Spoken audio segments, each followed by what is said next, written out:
هيكون في ريبريشن. ده اخر حاجه في اليوروجينيتال تراينجل ان شاء الله. البيودنتال كانال والحاجتين اللي فيه الانترنال بيودنتال ارتري والبيودنتال نيرف. طبعا يعني طول بالكم كل اليوروجينيتال تراينجل سوبرفيشال برينيال باوتش وديب برينيال باوتش البيودنتال كانال بيودنتال نيرف والانترنال بيودنتال يعني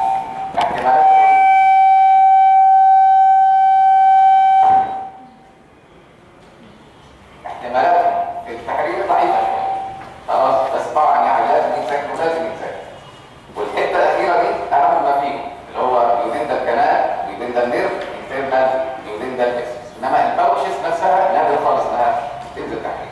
سوبرفيشال برينيال باوتش دي برينيال باوتش اللي بيحكي بس شويه الممبرين اللي بينهم برينيال ممبرين والحاجات اللي بتعدي فيه والحاجات اللي ماسكه فيه ده مهم. والنهارده هنقول دلوقتي برضه مهم اللي هم البيودنتال كانال والبيودنتال نيرف والانترنال بيودنتال ارتري. احنا هنبدا بكلمتين بسيطه على ايه هي البيودنتال كانال. يمكن الشباب سمعوها قبل كده.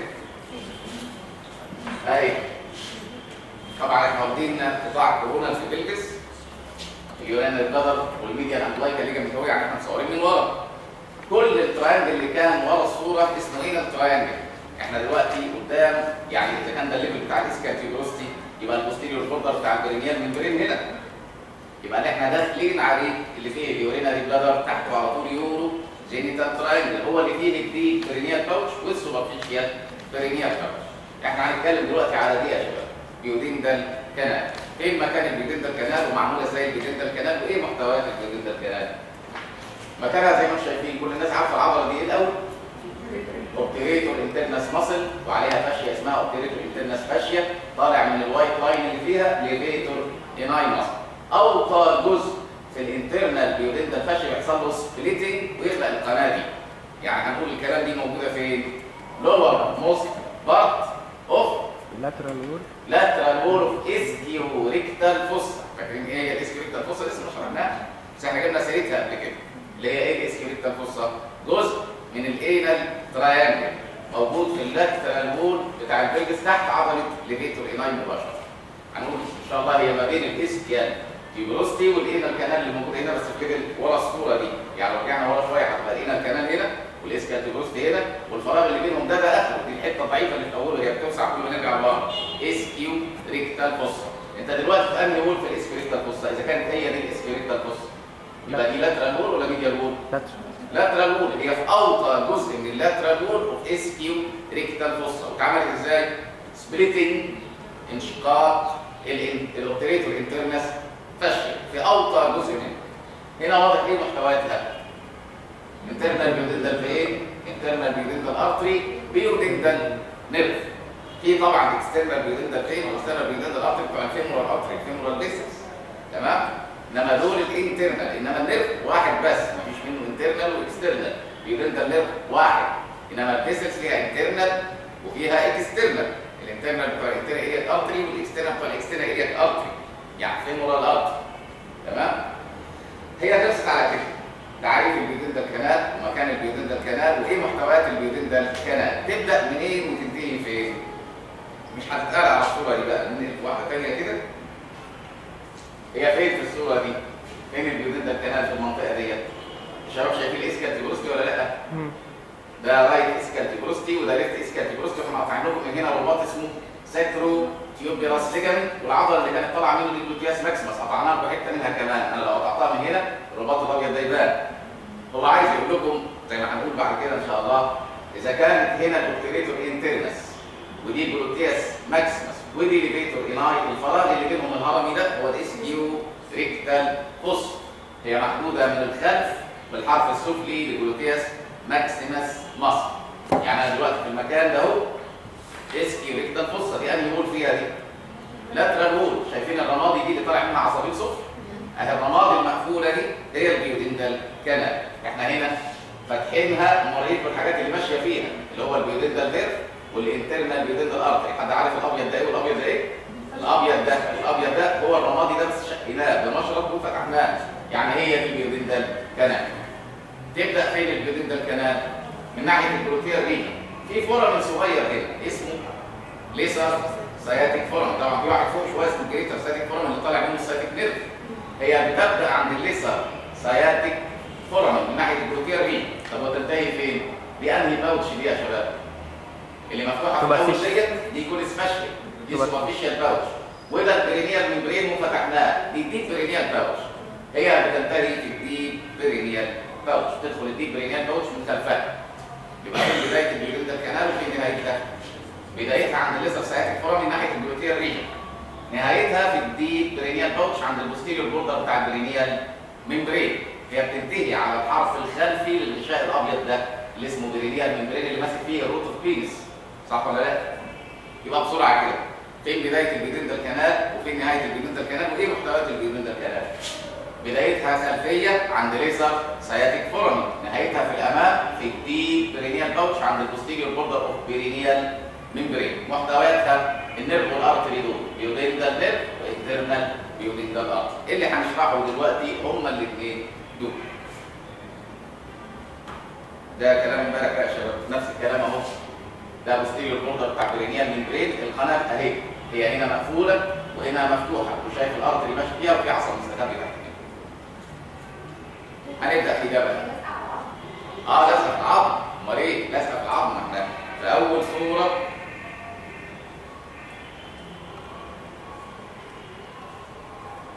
اهي منها الاسكيال تيوبروستي مباشره اهي، لازقه في عظمه الاسكيال تيوبروستي.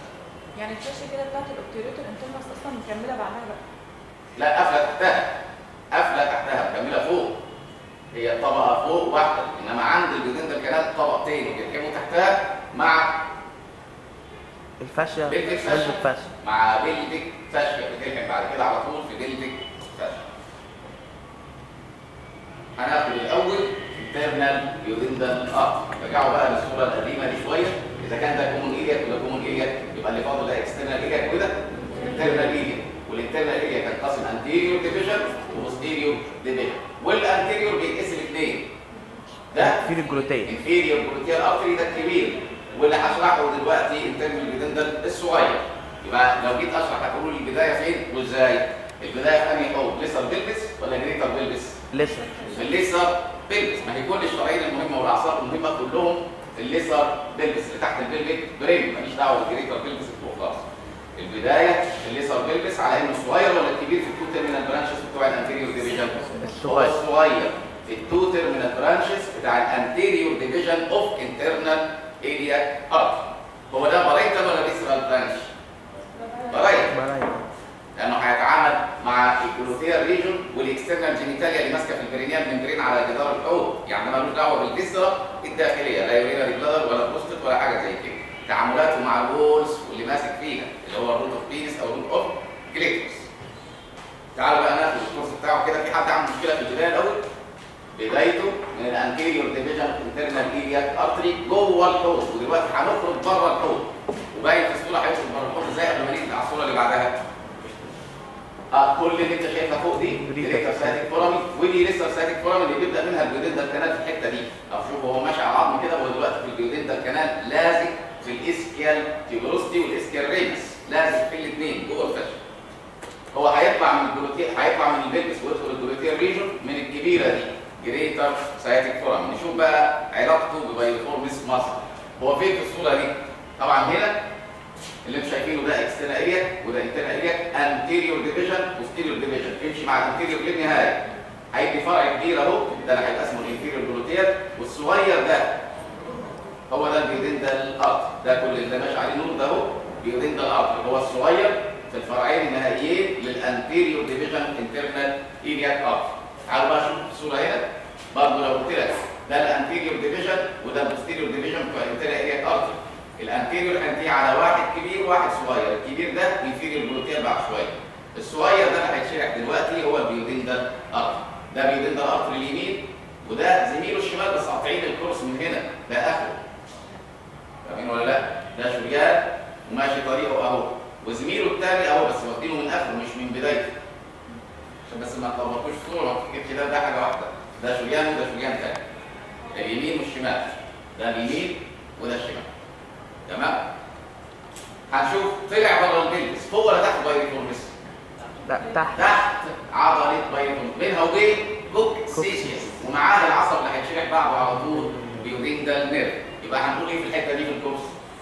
It leads lesser pelvis and intergluteal region by passing through any foramen جريتا sciatic foramen تحت عضله بايريفورمس accompanied by duodenal nerve.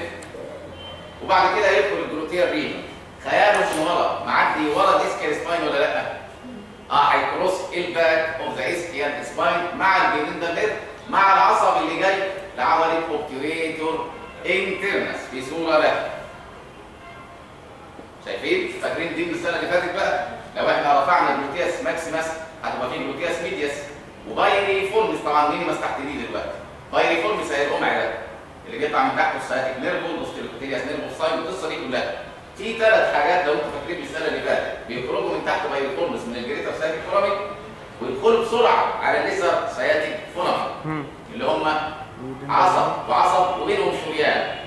العصب الميديال هو الديودنتال نيرف، والعصب اللاترال هو اللي رايح لعضله البوتيريتور انترنس. الشريان اللي في النص هو اللي بنشرحه النهارده اهو انترنال ديودنتال ارتري. يبقى هو في الجلوتيال ريجن هيكون بالعصب دي وعصب ايه؟ اللي ميديال هيبقى الديودنتال نيرف، واللي لاترال بتاع اوبتيوريتور انترنس وهو في النص. ويجي بقى بسرعه يرجع يستخبى من الليسر سياتيك فورامين ويدخل المكان اللي محشي لينك دلوقتي ده. اذا كان ده الاسكالبيبروست وعليه برس اهي فاكرينها الاسكالبس، واذا كان هنا فتحه الشرج يبقى الفراغ ده ايه؟ اسكيوريكتال فوسط. هو كده هيدخل على انهي وول في الفوسطه؟ لاترال ولا ميديال؟ هو كده هيدخل اللاترال وول اوف اسكيوريكتال فوسط. نفس الكلام هنا. يبقى هتقول لنا ايه في الحته ديت؟ بيكروس الباك بتاع الاسكيال سباين بين عصبين ديودنتال ميديالي ونيرف اوبتيريتور انترنس لاترال، ويدخل اللاترال وول اوف اسكيوريكتال فوسط ونشوف بقيه قصته هناك. بس كده واضحه ولا لا؟ شوفوا بقى الصوره دي شفتوها قبل كده مع السوبير ريكتال والميديان سيكرال. انسوا بقى المنظر ده وخليكم مع الريفيتور ايناي النهارده والانر كانال اهي فتحه الشرج اهي. اذا كانت دي الانر كانال ودي ليفيتور ايناي والعضله اللي جوه دي اوبتيريتور انترنس والفاشيه اللي عليها دي اسمها اوبتيريتور انترنس فاشيه، يبقى المكان ده اسمه ايه في الاناتومي لحد الجلد كده ما يجي؟ هي دي الاسكيو ريكتال فوسا. ده انهي وول فيها؟ لاترال وول. الشريان بتاعنا اهو يا شباب دخل البيودنتال كانال. على فكره هو اللي شق الفاشيه اثنين فخلق الكانال بوجوده. يعني هو جاي من ورا الفاشيه سليمه اهي هيعمل خرم في الفاشيه ويكمل جوه بطريقه اهو. خد بالك ده فرع منه مالكش دعوه بيه. هو مكمل جوه لو شايفين خياله هنا والراجل فاتح لكم القناه المره دي عشان تشوفوا هو ماشي بالطول اهو. يعني هو ماشي في انهي وول في الاسكيوريكتال فوسا؟ لاترال وول اوف اسكيوريكتال فوسا، واخدها من البوستيريور ان للانتيريور ان لحد ما هيشوف البرينيال ممبرين قدامه، واخد القناه من البدايه للنهايه سليم عشان النيرف مش هيعمل كده. النيرف اول ما هيخش الكنال هيخلص. النيرف بينتهي في بدايه القناه من ورا الفرع فرعين النهائيين بعد ما يجي الفرع ده، انما ده هيجي الفرع ده لدينا الكنال ويكمل سليم لحد ما يدخل الديب برينيال برضه سليم. ساعات يتقسم قبلها على البوستيريور بوردر بتاع الممبرين، وساعات يتقسم وهو داخل من الممبرين. المهم انه هيمشي في القناه من اوله لاخره سليم. يعني هيدخل القناه من البوستيريور ان ويلفها من الانتيريور ان. It enters the canal at its posterior end, leaves the canal at its anterior end. يعني الشريان سليم من بدايته لنهايته. مش هيبقى العصب كده، العصب اول ما بيدخل الكنال بيدي الانفيريور ريكتال نيرف وينتهي ينتهي فرعين، والفرعين هم اللي يكملوا في الجلوتيال كانال لحد الديب برينيال تاتش. لحد كده حد عامل مشكله في الكورس بتاعه؟ ترمينيشن هينتهي ازاي؟ شفتوها قبل كده قدام في برينيال ممبرين. ها شايفين في الصوره دي؟ السكرم اهو يا شباب، والعضله اللي انتم شايفينها دي ايه؟ هي ماسكه في الكوكسكس كوكسيجيوس من الاسكال سباين للاست بيس اوف سكرم كوكسكس. تبقى اللي فوق دي بايريفورمس وعليها سكرال بليكسس صح ولا لا؟ شرياننا اهو يا شباب بيلف ورا السباين ويدخل البيودنتال كانال. ايه اللي انا فاتحه ده؟ ايه الابيض ده؟ هي بيودنتال. كل الخط الابيض اللي فوق ده والخط الابيض اللي تحت ده الورس بتوع الكنال. الفاشيه اللي على التريتور الناس كانت مغلفه المكان ده شلناه اشرنا لكم الفاشيه بان جوه ايه؟ الشريان اهو انترنال بيودنتال ارتري ماشي سليم لحد ما يخرج في النهايه فرعين. انما شايفين عصب فوق وعصب تحته؟ مين العصبين البيض دول؟ ده البيودنتال نيرف. اول ما دخل القناه انتهى واتقسم لفرعين برينيال ودورسال نيرف اوف بينس. ده فرق اساسي، الشريان سليم في القناه من اولها لاخرها، انما العصب بيدخل القناه من البوستيريور اند يدي انفيريور ريكتال نيرف وينتهي لتو تيرمينال برانشز. كده فيها مشكله؟ طبعا هو دلوقتي ماشي على السايد وول اوف بيوبيك ارش، يعني دخل هنا دلوقتي الباوتش اللي اسمها ايه في الحته دي؟ ديب بيرينيال باوتش، ويكمل ساعتها على السايد اوف بيوبيك ارش لحد قرب السيمفيسيس بيوبس وينتهي هناك فرعي. في الصوره دي دلوقتي يا شباب العضله دي ايه؟ ديت شايف دي كلها ايه؟ ليفيتور انار. ليفيتور اناي، هيبقى معاها الكوكسيجياس برضه اللي باينه ورا دي اللي طالعه من الجريتر سيرفيس فورامين بايريفورمز. تمام؟ اللي هينزل من تحت بايريفورمز ده هو اللي بنشرحه دلوقتي يا شباب.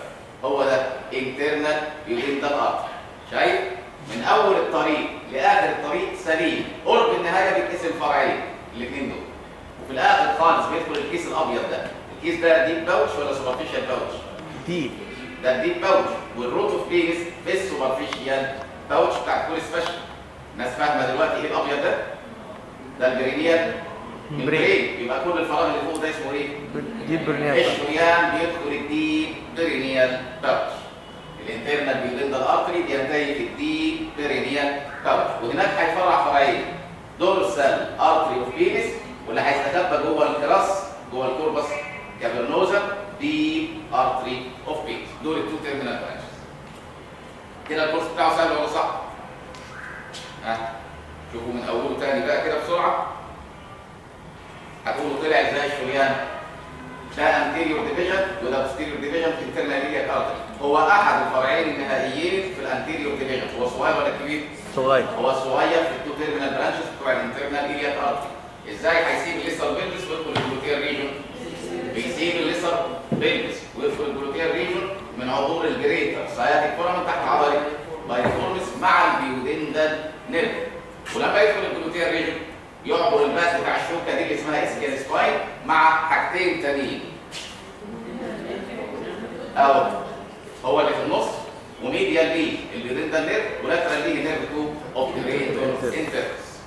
هيسيب الجلوتيال ريجون ويرجع يدخل البرينيال، وساعتها هيدخل في اللاترال وول بتاع الفصه اللي اسمها اسكيوريكتال فصه. الفاشيه اللي انتوا شايفينها جوه المتظلله ديت اوبتيريتور انترنس فاشيه. هيخرم الفاشيه ويمشي في قناه جوه اسمها بيودندال كانال من البوستيريور اند الى الانتيريور اند في الكانال. ولما تخلص البيودندال كانال يمشي على جناب البيوبيك ارش جوه كيس اسمه دي برينيال باوتش اللي هو فين هنا؟ ده. هو دلوقتي ماشي على السايد اوف بيوبيك ارش لحد تحت السيمفيس بيوبيك. قبل السيمفيس بيوبيك بسنتي واحد هيتقسم اثنين. واحد هيمشي على الدورسال اوف بينس ويقولوا عليه دورسال ارتري اوف بينس. واحد هيخترق الكوربس كابرنوزا ويبقى اسمه دي ارتري اوف بينس وينتهي على كده. نشوف البرانشز ده. هو ده يا شباب؟ ايه البرانشز بتاعته؟ اول واحد هيروح للانال كانال اسمه انفيريور ريكتال ارتري، بيطلع من اول ما يدخل الكانال. بصوا هقول لكم حاجه من هنا. شوفوها بدي. في بدايه دخوله للبيودنتال كانال هيجيب فرع يطلع الفصه فروم لاترال تو ميديال وينتهي في الانال كانال والاكسترنال انال سفنكتر. يقولوا عليه ايه بقى؟ انفيريور ريكتال ارتري. قلنا بنسميه غلط، هو المفروض ملوش دعوه بالريكتال اساسا، هو ليه دعوه بالانال كانال والسفنكترز اللي عليها، انما ملوش دعوه بالريكتال، فهو متسمي غلط. الفصه دي كلها بنسميها غلط. هي مش اسكيو ريكتال، هي اسكيو انال فصه. المفروض ان هو الانفيريور انال، او يعني ملوش اساس اسمه، كان المفروض يسمى الانال ارتري خلاص. بس ماشي، هو متسمي كده انفيريور ريكتال ارتري. هتقول عنه ايه؟ بيطلع في القناه من البوستيريور اند ولا الانتيريور اند؟ وهو لسه في بدايه القناه، عشان ان شاء الله اللي بعده في نهايه القناه. يعني هو في اول الكنال ليه فرع، في اخر الكنال ليه فرع، وبعد كده يدخل الديب برينيال باوتش ويدي الفرعين النهائيين. مين الاول؟ انفيريور ريكتال. خدوهم ترتيب، احنا في انهي تراينجل دلوقتي؟ انال تراينجل ولا يوروجينيكال؟ لسه ورا. انال تراينجل. هنطلع قدام شويه هنلاقي بدايه البرينيال ممبرين هناك، وهو بيقرب من البرينيال ممبرين هيطلع الفرع اللي اسمه برينيال برانش. يعني هو في بدايه طريقه هيبقى جنب الانال كانال فهيدي انفيريور ريكتال. وهو بيخلص البرينيال كانال هيقابله الحرف الوراني للبرينيال ممبرين هيدي عليه برينيال برانش. ويدخل الديب برينيال باوتش ويكمل فروع جواه. يبقى في بدايه الكنال ليه فرع، في نهايه الكنال ليه فرع، في البرينيال باوتش ليه 4 فروع. مين اول واحد بيطلع في بدايه الكنال؟ انفيريور ريكتال ارتري. قول بقى انت الكورس بتاعك هيقطع انهي وول في الجديد كانال؟ انهي وول في الجديد كانال؟ ميديال. ميديال ولا لاترال؟ ميديال وول. هيقطع الميديال وول بتاعت القناه الصغيره اللي هو ماشي فيها دي، ويمشي بعد كده فروم لاترال تو ميديال في الاس كيو ريكتال اوس لحد ما يوصل لمين؟ ايه الكنال؟ هيصل لغايه ايه في الاخر؟ ايه الكنال؟ ايه السفنكترز الاكسترنال والانترنال والجلد اللي حوالين فتحه الشرج بريئينال سكين. وفي حاجه كمان فرع الليفيتور اناي ماسل. يعني ده رايح لمكان الانال كانال والانال سفنكترز والليفيتور اناي ماسل السطح التحتاني منها والجلد اللي حوالين فتحه الشرج بريئينال سكين. عشان ان شاء الله نفس الكلمتين اللي اتقالوا دلوقتي دول هتقلبوهم هم تيبيكال انفيريور ريكتال نيرف. نفس الكلمتين مش هيظهر فيهم اي حاجه، بس يعني هنقلب ارتري لنيرف. فهو في الكتاب ما كتبلكوش الارتري بيدي البريئينال سكين ولا بيدي ليفيتور اناي، لا الارتري والنيرف بيعملوا نفس التصرف مع نفس الحاجات. يا مشكله كده؟ يبقى مين اول فرع بيطلع من الانترنال بيدي الارتري؟ انفيريور ريكتال ارتري. احنا كنا قلنا قبل كده فين؟ في البلاد سبلاي. او نفس الكلام تاني. لو عايز لو جيت مع ريكتال اكتبه كامل زي ما انت قلت دلوقتي ان هو بيطلع من الانترنال بيدندال ارتري في البوستيريور اند اوف بيدندال كانال ويخرج من الميديال وول ويكروس الاسكريبتال فوسا من لاترال تو ميديال لحد ما يوصل للانال كانال والحاجات اللي قلناها معاها. قرب اخر القناه بقى، في قرب نهايه القناه. اشوف واحد اوضح من كده يا شباب. شايفين هنا؟ مش هو ده؟ احنا دلوقتي في انهي قناه المفروض جنب ديسكال تيبولوستي؟ احنا فتحنا القناه خلاص، بس دي كانت ايه لحد البرينيال ممبرين؟ كانت البيدنتال كانال صح ولا لا؟ يعني كان اولها هنا واخرها عند الممبرين ده، بعد كده هو هيدخل الديب باوتش اللي فوق الممبرين. كلكم عارفين مين ده ولا لا؟ اللي طلع في البوستيريور اند اوف الكانال وراح للهينا بوليكس والجلد اللي حواليها. ده الانفيريور ريكتا. في اخر القناه وهو بيقرب من البرينيال ممبرين هيديك برينيال برانش. برينيال برانش. المره دي بقى بيطلع في البوستيريور اند ولا في الانتيريور اند اوف الكانال؟ المره دي في الانتيريور اند اوف الكانال ورا البرينيال ممبرين مباشره. ساعتها هيعمل ايه؟ هيخرج من البيز اوف برينيال ممبرين. وارجعوا للجدول كده اللي بيقول الحاجات اللي خارمه البرينيال ممبرين هيقول لكم خارج البيز بتاعه البرينيال ممبرين. قلنا في حاجات بتقوم عند البيز وفي حاجات عند الايبكس وفي حاجات في النص وفي حاجات في البيدن. اهو ده اللي كان بيخرج من البيز يمين وشمال البرينيال ارتري. واول ما يدخل الديب برينيال باوتش يخرج للسوبرفيشال برينيال باوتش مباشره، ما بيمشيش خالص في الديب برينيال باوتش. يعني من اول الطريق اول ما بيخرج من الممبرين بيبقى قدامه تو كاوتشز وهو خارج البوستيريور بوردر بيشوف الاثنين، بيشوف السوبرفيشال ويشوف الديب، ما بيدخلش ديب خالص. كل سكته في السوبرفيشال برينيال باوتش. يروح عامل ايه هو في السوبرفيشال برينيال باوتش؟ يتقسم فرعين. فرع ماشي بالعرض يقولوا عليه ترانسفيرس برينيال برانش، وفرع ثاني قطعه وما كملوش هينزل لجلد السكروتم او الليبيان ميجاس اذا كانت ست يقولوا على ترانسفيرس برينيال برانش. هيبني مين؟ زي ما انتم شايفين دمه رايح لمين؟ للديب للسوبرفيشال ترانسفيرسس برينياي ولا الديب ترانسفيرسس برينياي؟ اذا كان طريقه كله في السوبرفيشال برينيال باوتش فهو هيتولى سوبرفيشال ترانسفيرسس برينياي مصر. خلاص؟ الفرع الثاني احنا قطعناه لان الجلد بتاعه مقطوع، السكروتم بيتشال من الصوره، السكروتم كان في المنطقه دي بوستيريور سكروتال ارتري. عايز تشوف صوره ثانيه؟ تعرفوا تقولوا هو فين هنا؟ ده بوستيريور سكروتال ارتري. طبعا في الفيميلز مش هيبقى اسمه بوستيريور سكروتال، هيبقى اسمه بوستيريور ليبيال ارتري. بوستيريور ليبيال او بوستيريور سكروتال حسب هو مين ولا فين. يبقى انت هتقول لي بسرعه كده ايه الفرع اللي بيطلع في بدايه القناه وايه الفرع اللي بيطلع في اخر القناه؟ الانفيريور ريكتال اللي بيطلع في بدايه القناه من ورا الانفيريور ريكتال ارتري، واللي بيطلع في اخر القناه من قدام برينيال البرينيال ارتري. بعد كده شايفين النقط دي بتقول دي ايه؟ دي البرينيال باوتش. خلاص؟ يعني من بعد البيدنتال كانال لحد السيرفيس بيوبس بشويه كل البيس ده هيبقى الديب برينيال واللي تحت ده كله سوبرفيشال برينيال باوتش. هو دلوقتي هيدخل الديب برينيال باوتش. نشوف بقى هيدي ايه وهو في الديب برينيال باوتش. ما بيدخلهاش، احنا هو واقف ورا، هو واقف ورا في الممبرين بيشوف الاثنين، ما بيدخلش الديب، بيدخل السوبرفيشال باوتش مباشره على البوستيريور بورد، يخرم البوستيريور بوردر بتاع البرينيال ممبرين، بس ما بيدخلش الديب باوتش، فالبوستيريور بوردر ده فاصل اللي فوق عن اللي تحت وبينزل اللي تحت على طول. خلاص؟ نشوف بس الفروع بتاعته، احنا خلصنا من البرينيال. بقيه الفروع نجيبها على دي احسن بقى. طبعا في ممبرين انا شلته من هنا. يعني اذا كانت دي البروستات ودي اليورينال بلادر وده السيمفيس فيوس، يبقى كان في ممبرين ايه هنا لازق فيه ده كله. برينيال ممبرين. الكورورا والبالب فينس دول لازقين في ورقه بيضاء اسمها برينيال ممبرين. بالترتيب كده، اول حاجه هتقابلنا الانتفاخه اللي في اول كوربس سبونجيوزا، بالب اوف فينس، وعلى يمينها كراس وعلى شمالها كراس. والبالب دي معدي فيها قناه رفيعه كده اللي هي ايه؟ يوريثرا، اللي هي هتعدي من هنا وتمشي جوه دي. اول شريانين، واحد يتعامل مع البلب والثاني يتعامل مع اليوريثرا. بلبل ارتري او ارتري اوف بلب، في الرجاله هيبقى ارتري اوف بلب اوف بينس، في الستات ارتري اوف بلب اوف فيستيبيول. ده اول شريان هيطلع في الديب برينيال باوتش. ثاني شريان على طول بتاع اليوريثرا، يوريثرال ارتري اللي ماشي في مجرى البول، القناه الرفيعه دي والشريان ماشي اوائل. يبقى مين اول شريانين هيطلعوا في الديب برينيال باوتش؟ بلبل بتاع البلب بينس اللي هو البلبر برانش، والثاني يوريثرال ارتري لليوريثرا. طبعا الكلمتين اللي هيتقالوا عليهم ايه؟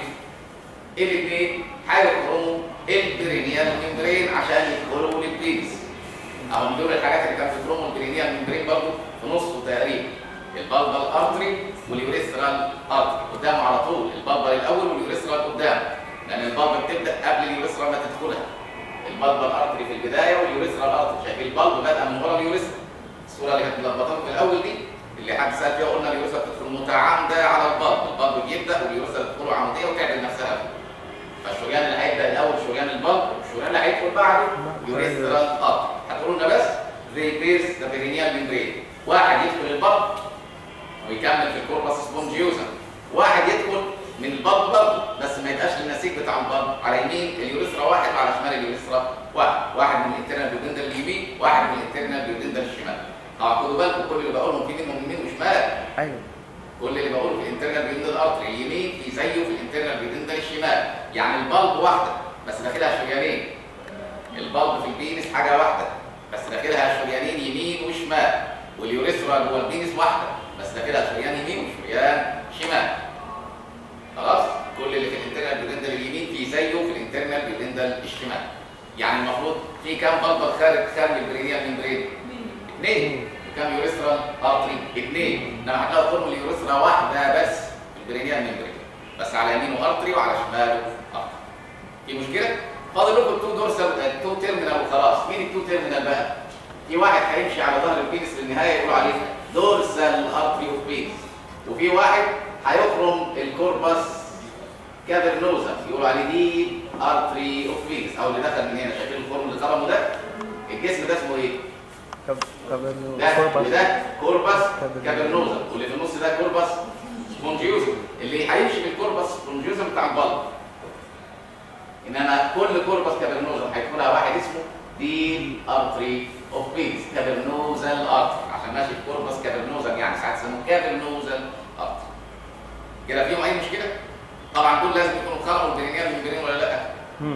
لازم يكونوا خرموا البرينيال ممبرين عشان يوصلوا لده. بس في حاجه بقى، هو الحته دي من البينس سوبرفيشال برينيال باوتش ولا ديب برينيال باوتش؟ سوبرفيشال برينيال باوتش. يبقوا الفرعين دول بيبداوا في الديب باوتش، لكن بينتهوا فين؟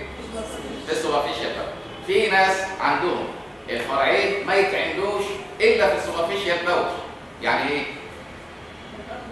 يعني تلاقي الانترنال بيودندل ارتري نفسه عدى البرينيال ممبرين سليم، وبعد كده اتقسم فرعين في السوبرفيشال باوتش. الكتاب كاتب لكم دي في الاخر بس دي مهمه. اخر سطر مكتوب تقريبا انه جايز الشريان في الكورس بتاع الشريان قبل البرانشز، هتلاقي اخر جمله بيقول لك ايه في الكورس؟ جايز الانترنال بيودندل ارتري يخترق البرينيال ممبرين سليم وبعد كده يتقسم لفرعين. انما عند اغلب الناس هو بيتقسم للفرعين دول قبل ما يعدي الممبرين وهم يعدوا الممبرين. يعدوا للديب ولا للسوبرفيشال؟ يعدوا يتولدوا في الديب ويدخلوا السوبرفيشال بعد ما يخرموا الممبرين. في ناس لا، الشريان بيخلص في الديب ويعدي الممبرين بخرم واحد وبعد كده يتقسم 2، واحد يدخل البينس وواحد يفضل بره البينس. يعني كده هيبقى الانترنال بيودندل جوه السوبرفيشال بيرنيال. يعني كده هيبقى الانترنال بيودندل دخل نهايته جوه السوبرفيشال باوتش مش في الديب باوتش. انما عند اغلب الناس نهايته في الديب باوتش لدورسال وديب، وكل واحد يكون له خرم في الممبرين، واللي عايز يدخل في الكوربس كابرنوزم يدخلها، واللي عايز يمشي على سطح البين سليب وهكذا. تمام يا شباب؟ طبعا الشريان مش مزعج قوي، بس احنا لو حبينا نقسم فروع السته دول حسب المكان هتقسموهم ازاي؟ واحد في الاول وواحد في الاخر. اثنين في البيوريندال كانال، واحد في اولها وواحد في اخرها، اللي هم مين؟ الانفيريوريتال في اولها والبيرينيال في اخرها. الباقيين كلهم جوه في الديب بيرينيال باوتش، بس عند بعض الناس الاثنين الاخرانيين خالص بيتعملوا في سوبرفيشال بيرينيال. كده فيهم اي مشكله؟ طبعا اذا كنتوا بتقولوا ديب ارتري اوف بيريس يبقى في الفيميل ديب ارتري اوف كليتوس، دورسال ارتري اوف بيريس، دورسال ارتري اوف كليتوس. اليوريثرال ارتري في الميل هيسبلاي ايه؟ يوريثرا. انهي يوريثرا؟ بنايل يوريثرا اللي في البينس بس، انما في الفيميل كله هوالي اليوريثرا وخلاص، مفيش تقسيمات. اليوريثرا كلها في الفيميل 4 سم، الشريان هياخد ال 4 سم. يبقى في الميل تحدد هيلاقي انهي يوريثرا اللي ماشيه بكوربس سبونجي يوريثرا. خلاص يا شباب؟ هو الشريان ظريف مش وحش ولا بيج ريتن يعني. ده ممكن ما انا قلت لكم يعني ان شاء الله يعني باذن الله، انا مش دعوه بالامتحان بس. سوبرفيشال برينيال باوتش وديب برينيال باوتش ما بيجوش، العاده كده انهم ما بيجوش. اللي ساعات بيجوا احتمال ضعيف برينيال ممبرين، وايه الحاجات اللي خدناها ده جه مره تقريبا مره واحده. انما اللي ممكن يجوا هم دول اللي بيسالوا النهارده، البيودندال كانال والحاجات اللي فيه. البيودندال كانال والحاجات اللي فيه. طبعا اللي هيبقى اهم خالص يا شباب حاجات الاسبوع اللي جاي. الاسكليتال فوس اساسي طبعا في الامتحانات مفيش كلام. والانال كانال يعني اهم ما في موضوعات البرينيال على الاطلاق هيبقوا الاثنين دول، يليهم بتوع النهارده اللي هي البيودندال كانال والارتري اللي شرح، والنيرف اللي هيتقال دلوقتي ان شاء الله. هنختم بده وده كلام بسيط خالص بقى. بس شوفوا لي في الصوره دي برضه الحته اللي شفتوها من شويه. ده مين ده اللي ماشي في القناه دي؟ ماشي في القناه بتاع الاسكليتال فوسات. هو الانترنال بيودندال، وده انفيريور ريكتال من البدايه، وده بيرينيال في النهايه. والبرينيال بيبقى ايه؟ ترانسفيرس برينيال برانش وستيريو سكروتال او ستيريو ليك. تمام؟ ندخل بقى في بيودندال نيرف اناتومي اللي هو ايه البيودندال نيرف؟ تعريف البيودندال نيرف ايه؟ نيرف اوف فريكشن. اللي هو نيرفاي ايريجنتس، هو نفسه عند بتوع الفيزيولوجي نيرفاي ايريجنتس اس2 و3 و4، انما هو في الاناتومي سوماتيك نيرف اوف بيرينيال. سوماتيك نيرف اوف بيرينيال يعني الاحساس اللي في البينس اللي بيعمل اريكشن عليه سوماتيك نيرف اوف بيرينيال. بدايته ايه؟ بدايته طبعا الناس عارفه الشبكه دي ايه؟ حاجه كده بقى من ال 4 و5 و6 و3 و4. سيكرال بلكسس. سيكرال بلكسس في الاخر بتنتهي الى فرعين، الاصفر والاخضر. طبعا الاصفر ده ايه؟ هو اللي هيشرح دلوقتي البيودندال نيرف. الاخضر ده اكبر عصب موجود في الصور ليه؟ سياتيك نيرف. فانا اقول ايه؟ يبدا في الليسر بيلفس، صح؟ يبدا في الليسر بيلفس على انه الفرع الاصغر في الفرعين النهائيين للسيكرال بلكسس. سمولر اوف ذا تو تيرمينال برانشز اوف سيكرال بلكسس. شايف جذور ايه حسب اللون الاصفر ما بيقول؟ اس2 اس3 اس4 اللي هم عند بتوع الفيزيولوجي نيرفاي ايريجنتس. هو ده نيرفاي ايريجنتس اس2 3 4. الكورس تقريبا خلص يا شباب لانه هو تيبيكال الارض. يعني هترجع تقول ايه؟ بيسيب الليسر بيلفس ويدخل الجلوتيال ريجن من الجريتر شاتيك فورم تحت العضله الحمراء اللي اسمها بايفورمس، ومعاها الشريان اللي اتشرح انترنال بيودندال ارتري. رجعوا بقى للصور اللي قلناها من شويه، شايف عيد نفس الكلمتين. هيسيب البلفس طبعا طلع من اس 2 و3 و4 ويسيب البلفس من الجريتر شاتيك فورم تحت بايفورمس مع الانترنال بيودندال ارتري، وبعدين لما يرجع لورا يكروس اخر حته في عظمه الاسكال سباين واول حته في الرباط الابيض اللي جنبها. اسمه ايه الرباط الابيض كان موصل بالسكرم من السباين؟ سباينس ليجا. الثاني كله على العظمه، الشريان كله على العظمه، العصب اخر العظمه وبدايه الرباط. في الصوره هتشوف في صوره الجلوتيال ريجون بتقول الكلمتين دول.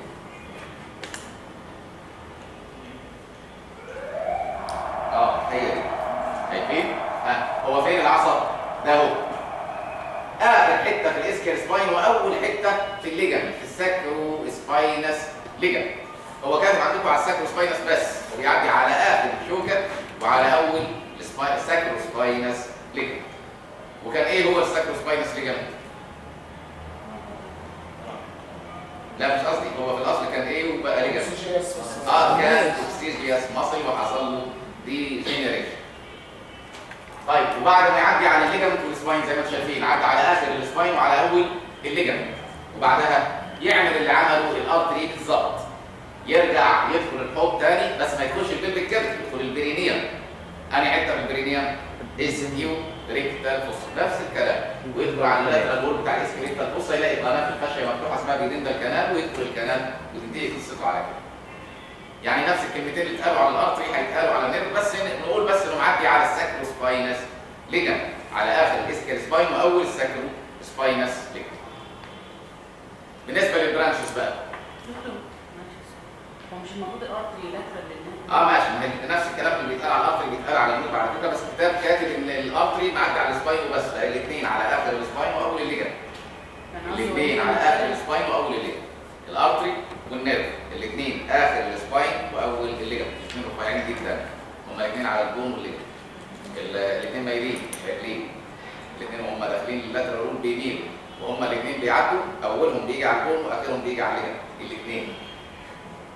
بس هم عندكم كاتبين انه الارتري معدي على السباين بس، الاثنين بيعدوا على جزء من السباين وجزء من الليجمنت لانهم نازلين مايلين كده. اما بنيجي نشرحهم ما بيطلعوش مايلين، لو كنتوا فاكرين السنه اللي فاتت واخدين كيرف زي حرف السي.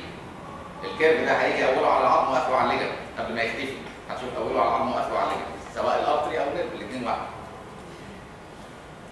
ده ايه بقى؟ نفس الثاني ماده اول ما دخل القناه انفيريور ريكتال ارتري، ده هيدي انفيريور ريكتال نيرف. عشان الصوره موجود فيها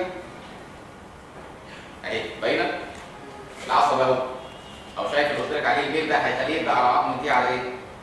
على الليجمنت. الارتري والنيرف كده الاثنين هيبداوا على العظم ينتهوا على الليجمنت، هيكروس الليجمنت. المهم ده ايه ده؟ ما دام رايح للانال سفنكتر يبقى هو الانفيريور ريكتال. عيد نفس الكلمتين اللي انت قلتهم في الارتري من شويه. هيطلع في البوستيريور اند بيوريندال كانال ويخرج من الميديال وول اللي في الكانال اللي كان هنا، ويعبر الاسكيو ريكتال فوسا فروم لاترال تو ميديال عشان يوصل للانال كانال والانال سفنكتر. هيغذي ايه؟ انال كانال وانال سفنكتر وبين انال سكين الجلد الموجود هنا وعضله ليفيتور هنا.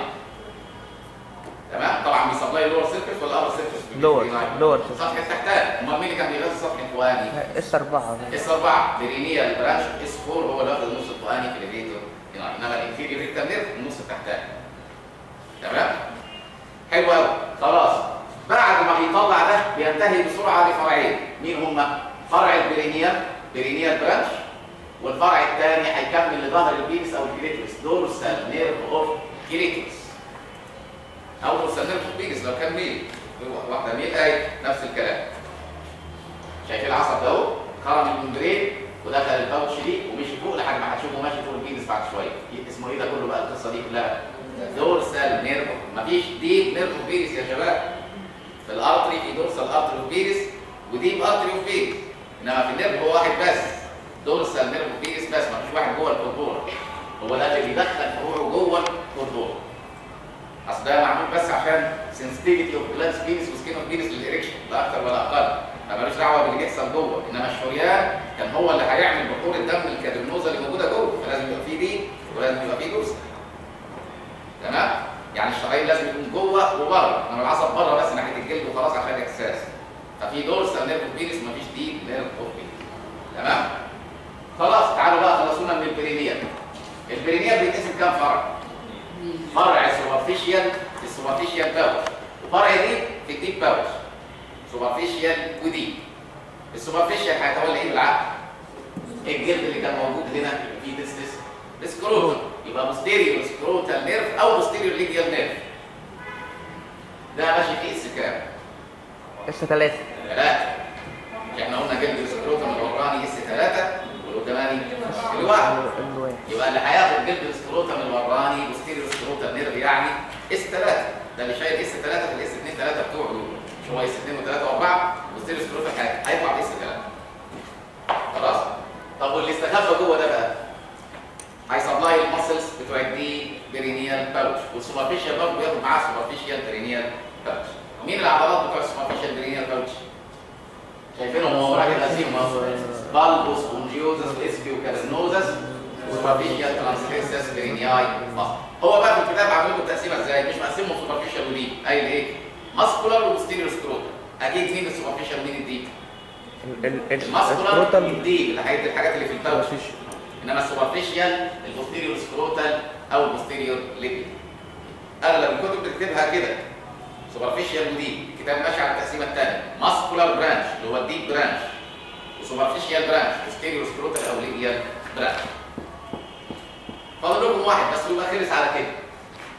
مين ده بقى اللي في الاخر هيظهر فوق البيس بعد ما يكمل الطريق ده كله وهو مستخبي بس هنا مكشوف؟ احنا قطعنا الشباب ايه من هنا يا شباب؟ ده مين الابيض ده؟ برينيال برينيال ممبرين. يبقى دي انهي باوتش ودي انهي باوتش؟ دي السوبرفيشال باوتش حتى باين فيها البلبوس كونجوزس والاسكيو كابرنوزس. دي الديب باوتش بقى مكشوف فيها البلبو من غير عضله. تمام؟ وادي الكلاس اللي تحت على طول دي هتبقى البيلفيك فاشيا، انما ده البرينيال ممبرين. يبقى هو دخل انهي باوتش؟ ديب جه من البرينيال ممبرين ودخل انهي باوتش؟ ديب برينيال باوتش. بس لازم بعد شويه يعمل ايه؟ يخرج للسوبرفيشال برينيال باوتش. يبقى ده من الحاجات اللي خارمه البرينيال ممبرين. ولما يطلع من البرينيال ممبرين يمشي فوق بادي او شافت اوف بينس لحد جلانس بينس ويخلص على كده. ده العصب اللي في الجلانس بينس ليه كورباسلز كده مسؤوله عن الامتصاص. هو ده نيرفاي ايريجنس سنسيتيفيتي في الجلانس بينس والسكين اوف بينس بيرجعوا عليه لحد ما يدخلوا السباينال كورد. نيرفاي ايريجنس. هي ماسكولار برانش دخلت في الديب كده؟ دخلوا الديب والسوبرفيشال، الماسكولار سوبرفيشال وديب، كل العضلات اللي في السوبرفيشال وديب تبعه. طب هو ليه ما ذكرهاش في الديب برينيال؟ لا مكتوبه ازاي؟ احنا لو رجعت للعضلات سواء كانوا سوبرفيشال برينيال ماسل ولا ديب برينيال ماسل مكتوب في الاخر سبلايد بمين؟ برينيال برانش اوف الانترنت. ما حددش طبعا، ما حددش. هم كلهم بالديب برانش، كلهم بالديب برانش، كل العضلات بالديب برانش. السوبرفيشال ما بيروحش الا السكروتال او ليبيا ميجس بس. خلاص؟ في اي مشكله فيه؟ بسيط خالص. انتوا هتقولوا لنا ليه كام فرع الانترنت؟ 4 لا 3 بس. 3 بس. الانفيريور ريكتال بعد كده بدي 2 ترمينال بتيجي على كده. البرينيال برانش والدورسال نيرف اوف بيس. والبرينيال نفسه كام فرع؟ 2. سوبرفيشال وديب او ماسكولار وبوستيريور سكروتال او بوستيريور ليبيا. والبوستيريور سكروتال شايل اس كام؟ 3 بس. ادي كل المهم في الموضوع. طبعا كلام النهارده مهم يا شباب. يعني طبعا ايوه هم كل الناس عارفه ان السوبرفيشال باوتش والديب باوتش غلسين قوي زياده عن اللازم، كلامهم متعب زياده عن اللازم، حتى بيجيبهم امتحانات على ده. انما موضوع النهارده مهم. الانترنال بيودنتال ارتري بيجي في امتحانات كتير، بيودنتال نيرف بيجي ساعات، انما الاثنين مهمين. بيودنتال كمان مهم، بيودنتال كمان مهم. طب لو جت هنكتب الارتري والنيرف؟ طبعا بقى يا نهار اه يعني مش هتقول كونتنت حسب درجه السؤال. ما هو ساعتها بندخل في اللجنه نقول لكم مطلوب تكتب ولا مش مطلوب حسب درجه السؤال. يعني لو ده نازل ب4 درجات لا يعني طبعا خلاص مش هتكتب التفاصيل بتاعت الانترنال بيودنتال ارتري والبيودنتال نيرف ليه يعني؟ فاهم؟ انما يعني لو سؤال درجته تستوعب وهندخل ساعتها هنلاقي نقول لك المطلوب انك تكتب كل حاجه بعديها جوه التفاصيل. يعني سواء يخشوا بقى في البرانش بتاعتها طبعا ولو السؤال اناتومي اوف بيودنتال كانال اناتومي اوف بيودنتال كانال يبقى الكونتنت داخله بالاناتومي بتاعها. يعني البرانش بنقول عليها بتكون اسمها لا بس بص يا ولاد بس كويس انك سالت. هتكتب ما يخص البيودنتال كانال وبس. يعني من اول ما الفرع يدخل الديب باوتش مش هتشرح. ايوه اناتومي البيودنتال كانال يبقى اللي يخص البيودنتال كانال بس. يعني هيتشرح الانفيريور ريكتال نيرف بالتفصيل والانتريكتال ارتري بالتفصيل والبرينيال بالتفصيل. انما الفروع اللي رايحه هناك دي مش هتتشرح. يعني الحاجات اللي بتديك باوتش ما تتشرحش. ماشي. البيودنتال نيرف البيودنتال كانال بس. والانتريكتال بيودنتال ارتري في البيودنتال كانال بس. انما مش لاخر الطريق. ماشي. طب هقول مثلا البرانش بتاعتهم جوه بس يعني اليوريك مثلا ولا اشرح برضه؟ حسب الدرجه. حسب بس الدرجه. يعني الانفيريور ريكتال يتشرح. الانفيريور ريكتال ده لازم يتشرح. الانفيريور ريكتال دول لازم ما فيهوش كلام. خلاص. وساعتها ممكن في الامتحان يا شباب لو حاجتين شرحهم واحد هتقول كورسبوند تو فلان وما تشرحش. يعني هقول انفيريور ريكتال ارتري واشرحه. انفيريور ريكتال نيرف كورسبوند تو انفيريور ريكتال ارتري، يعني نفس اللي بيتقال هنا هو اللي بيتقال، نفس اللي بيحصل هنا بيحصل هنا. خلاص؟ في اي مشكله؟ طبعا حاجات الاسبوع اللي جاي اهم من ده كله يا شباب. احنا هنحكي كل حاجه في البلبس الاسبوع اللي جاي ان شاء الله. المحاضره الاولى يوم السبت ساعة واحده بعد امتحان الباي ان شاء الله. هشرح يوميها الانال كانال مما قوي قوي قوي. هي ساعه، هتقعد ساعه واحده بس، فيعني مش هتعبوا قوي ان شاء الله. خلاص؟